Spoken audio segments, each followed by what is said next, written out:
I am not American, no. After the game, I was emotional because I think the atmosphere was amazing. The fans were amazing. The warm reception, in the way that they support us, and in the way they celebrate the victory, they make it feel very emotional, and the players were they are very emotional too. Back here on the Ultimate Seattle Sports Show, and when the U.S. men's soccer team is in the hands of an Argentinian head coach, you know they're doing something right, and certainly their level of play has risen over the last year. So when an atmosphere at Lumen Field Friday was outstanding, Seattle showed out, U.S. beat Australia 2-0 in that match. Softy, got to ask you, how much fun has it been soaking in this World Cup excitement in Seattle? Yeah, that's been awesome. Guys, I don't know about you, but I thought that the pregame hype was almost a big story on Friday, even more so than the game itself. I mean, you flip on the TV and you hear the lunatics chanting USA going nuts out there at Lumen Field. Rob Stone, who does the pregame, obviously, for TV, is just standing up and telling, Alexi and Clint Dempsey and Carly Lloyd that we're going to keep it right here. Right, we're going to just listen to this crowd and let them be the star of the show. Whatever we have to say can wait. Said it was unlike anything he's ever seen in American soccer. I thought that was absolutely the star. That shot right there, that photo you guys got, that video, that B-roll is the star of the show on Friday. The game itself was almost secondary. It just goes to show you, what soccer means to a lot of people in this country. And I realize this is a every 4-year event, so it's a little bit unique. If we did this every single week, every single year, maybe eventually the novelty would wear off. But man, that was awesome. Watching the enthusiasm, the electricity from the crowd on Friday during the game on Friday afternoon, the flyover, the anthem, singing Country Roads, the whole thing, man. And I tell you what, if you think there's people on the wagon now, Paul, for this soccer team and the U.S. men's national team, wait until they make the round of 16 and play again here in Seattle on July 6th. There's going to be people jumping on the wagon that you have no idea where they came from, for crying out loud. Hey, I know how all three of us, we have a lot of pride in this city, and we won't get into politics. There's been ups and downs in the city, but I thought the city was just shining bright on the world stage. Softy, I got to ask you, somebody that's grown up here and covered sports here, what is it about Seattle? Always seems to just take it to another level. I get it. World Cup is big everywhere, but Seattle is just kind of showing out. And we've seen this before from all-star games. We've seen this when this city has hosted big events. But I'm telling you what, I thought they hit a home run. I mean, it was absolutely incredible. I mean, Chris, it's because between October and March, we're all locked inside, right? Nobody leaves the house, for crying out loud, right? I mean, we're all inside when it's 45 degrees and gray and dreary outside. And I happen to think I don't know how you feel, but I happen to think that we have maybe the best weather in the country from like May until late September, early October. It's never too hot. It's never too humid around these parts. It's great sports weather. Come out and party. Enjoy yourself outside. So when all of us are locked inside for 5-6 months in a row, it's like coming out of a nuclear bomb shelter in May, right? And we're seeing the world for the first time in 6 months, and we all react accordingly. But I don't know, dude. It was just sensational, man. This may have been the biggest sporting event this town has ever seen, and it doesn't even involve anybody from Seattle, by the way, right? So I think the second game, and my producer, Jackson Phelps, made a pretty good point in our meeting today. He said, look, a lot of people had this game circled already because they knew the U.S. was playing in this game for months. The round of 16 game on the 6th of July, we think the Americans are playing in the game, but right now we don't know that for sure, right? It's not guaranteed the Americans are playing in that game. So the atmosphere, Chris and Paul, that we saw Friday, we may never see that ever again, at least not through the rest of this World Cup. We certainly won't see it Friday for Egypt, Iran, I can tell you that. No. Yeah, there is a good chance, or a chance at least, that the U.S. team would return to Seattle. I got to take a moment because these guys have a low-key approach to this thing. They're all the players and the coaches are keeping very level-headed. They know what they can accomplish. They don't want to get too far ahead of themselves. And the standout moment in the match on Friday, Alex Freeman scoring a goal to put the U.S. up 2-0. Here he is talking about the emotions of scoring on the biggest stage of his life. I was very anxious to see, whether it was a goal or not. And then when it was a goal, I think I looked back and I saw my teammates running at me. I was like, oh, Lord, and I had to run. And then I ended up running and celebrating with them, and I think it just made me very emotional in the moment.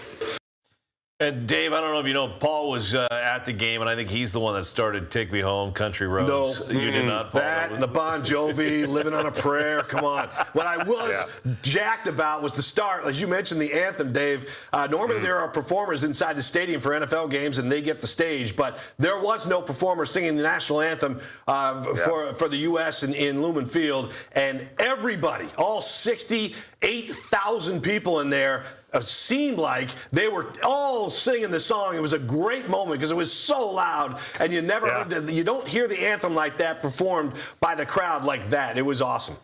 I don't know if there's ever been more FOMO collectively among sports fans in Seattle than what we saw on Friday for the fans that were not in that stadium on Friday afternoon. And my wife was one of them. My wife turns me, gives me a sock on the arm and says, "Why didn't we go to the game?" I'm like, "Oh, sorry, honey, geez, I had no idea." It's like, babe, I told you 2 days ago we could get tickets and you didn't care. And then you flip on the game and you see people going berserk, and now all of a sudden you want to go. Yes, that's exactly it. And by the way, I'm looking at like VenueKings.com. Tickets for the round of 16 game in Seattle, $3,000 to get in the door right now. And that's before we're even guaranteed of the Americans even playing in the game, for crying out loud. So if you thought you were getting shut out of the USA-Australia game financially, good luck finding the coins in your couch cushions to pay for that bad boy on July 6th. I'll say this. If you can't go to the game, and let's just say they are playing that game here, I still think you should come down to Seattle and just kind of take in, the pageantry. It's absolutely incredible. I got to ask you both. Paul's more of our soccer our legend around here, Dave. But Christian rolled on. Was there any disappointment? Paul, you were there that he didn't get in the game? Yeah, listen. There people were hanging around for the last minute just to see. I saw two guys get up from the bench, and I'm like, oh, man. And I looked, and I saw it was Reyna, and I'm like, no 15 was going out on the field. So I thought maybe Pochettino would let Roldan go out there and just have a moment, but they're more about business right now, man. They're not there to please the crowd. They're there to take care of business. It was obvious. Yeah, as they should be. And by the way, do we even know for sure that Pochettino realizes that Roldan went to UW? Are we certain he knows that? Like, we think he should know it, but are we certain he's aware of that? Because, Paul, that doesn't sound like anything that he would really care about, by the way, at all, that Christian Roldan went to UW. So I'm with you. You know, it's funny that we're talking about the U.S. men's national team, and their next game is on July 1st in Santa Clara. It's actually this week against Turkey in a game that doesn't even matter, and nobody's even talking about that game. All they're doing is just looking ahead to next week, man. So yeah, what a moment, and would love to see in our lifetime these guys make a run. Now, that'd be awesome.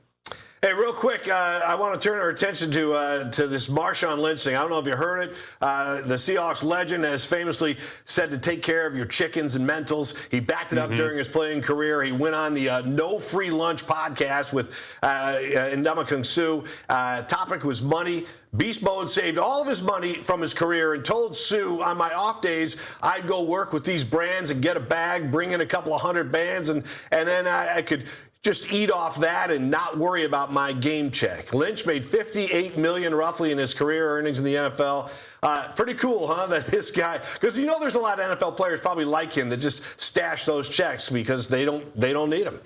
Yeah, that's. I mean, man, I thought Sylvie money was big. Holy cow! I mean, that's like Wittenberg money, Matsukawa money right there. Holy moly, is that a ton of cash? But he's a smart guy, man. Yeah, people see Marshawn and they see this kind of rugged, kind of gritty guy, that runs through people and all that, and has almost his own language, for crying out loud. But he went to Cal. I mean, he's not an idiot, right? Marshawn is not stupid at all. He obviously has a lot of brains. He obviously has a lot of business acumen about him, and I love the fact that he's taking part in all these events. I love the fact that he's getting so much play on podcasts and on television and in commercials, by the way, as well. And honestly, if he's looking to make the Hall of Fame one day, guys, I think all this stuff helps, right? Like we talked about, one of the reasons why Russell Wilson might be going on TV, that guy right there, is to help out potentially his Hall of Fame credentials. Jamie Johnson, Bill Cowher, guys like that were all helped out by being on television. So I think the more Marshawn Lynch shows his face in public, the more of a brand, the more of a high profile